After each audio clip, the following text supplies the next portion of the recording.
Жауапсыздықтың жазасы. Қауырт жұмыспен жүріп, сағаттың 5 болғанын түнгі кезекшіліктегі медбике келгенде бірақ білдім. Бала емдеу қызметі емханадағы ең бір шаруасы көп, сыпырылысып сататын қызмет болғандықтан, енді ғана күні бойғы қызу аяқ алыс саябырсып, емхана іші бір сәт тыныштыққа бөленген кез.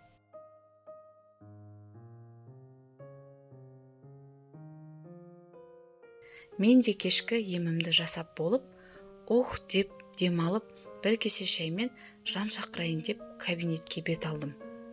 Шаршағаным соншалық үсті басымды реттестіріп, өзіме қарауға да мұршам болмады.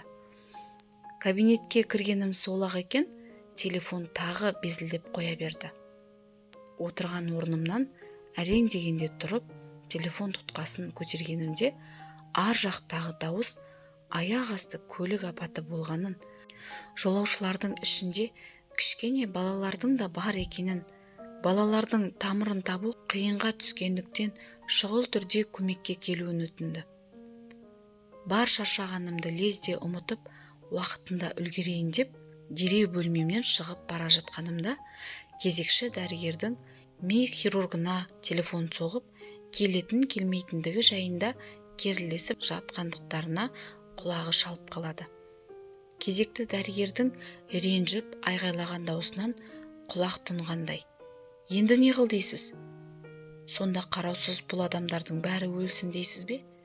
Ештеңені білмеймін, тез келіңіз. Қонаққа баратындығыңызда менің шаруам жоқ.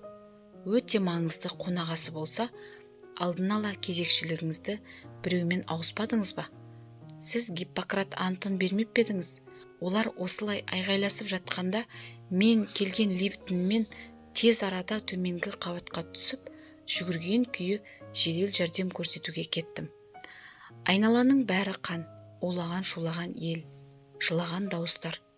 Әркім өз жақындарын іздестіріп жатқан бұл көпшіліктің ішінде неден бастап не істеу керектігін біле алмай дал болдым.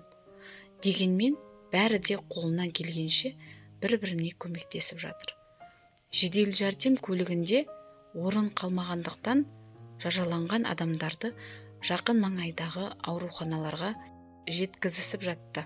Алғашқы көмек жасалғанымен қатты соққы алғандардың арасынан жағдайы тым қиын, ет жақыны ешкімі жоқ 15-16 жасар бір балаға көзім түсті. Хирург қызмет орнына әлі келе қоймағандықтан бала шетке шығарылып қойылғанды. Жараланғандарға қолымнан келгенше ем жасағаннан кейін әлгі баланың қасына барып, оны ақырын сөзге тарттым. Ол менің бар айтқанымды түсінгенімен жауап бере алатын күйде емес еді. Өмірінің соңғы сәттері екендігін сезінгендіктен іштей қайғырып, жалғыз тастауға дәтім бармады. Мен оған қарап жатқанда жедел жәрдем көлігі де босап, жаралылар керекті ауруханаларға жеткізілді. Баланың жағдайы тіптен нашарлады. Ол менің қолымды қатты қысқан күйі кетпе дегендей көзіне жас парлап жатты. Мен еңкейіп оның бетінен сүйдім. Қорықпа, сені жалғыз тастамаймын.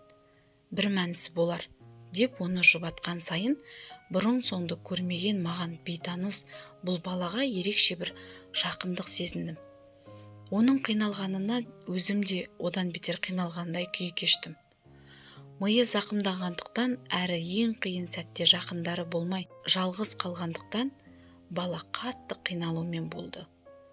Онымен тағы қанша уақыт бірге отырғаным есімде жоқ. Бірақ ол бұл дүниемен әлде қашан қош айтысқан болатын. Мен сонда да жас баланы өлімге қимай, әлі келе қоймаған хирург тез жетсе екен деп қатты тіледім. Сол арада бала жаны үзіліп кетті. Сөйткенше хирург та келді. Маған ол баланың бетіне жапқан матаны алуымды сұрады. Матаны алғанымда келген дәрігер бір ауыз тілге келместен буын-буынынан әл кетіп, сылқ етіп жерге құлады. Не болғанын түсінбедім. Үлкен қонағасыдан келген еді. Арақ шарап ішіп қойды ма екен? жоқ әлде жүрек талмасы ұстап қалды ма екен деп ойлап тұрғанымда басқа дәрігерлер мәселенің мән-жайын ұғып та үлгеріпті. Келген хирург жаңа ғана ми жарақатынан қинала жан тапсырған баланың әкесі екен. Өкінішке қарай өз қызметіне салғырт қарағандықтан өз баласын ажалдан арашалауға қол ұшын бере алмай өмір бойы өзегін өртер өкінішке ұрынды. Жалғыз баласының күйігінен жүрек талмасына шалдыққан әлгі дәрігер қайтып қызмет орнына орала алмады.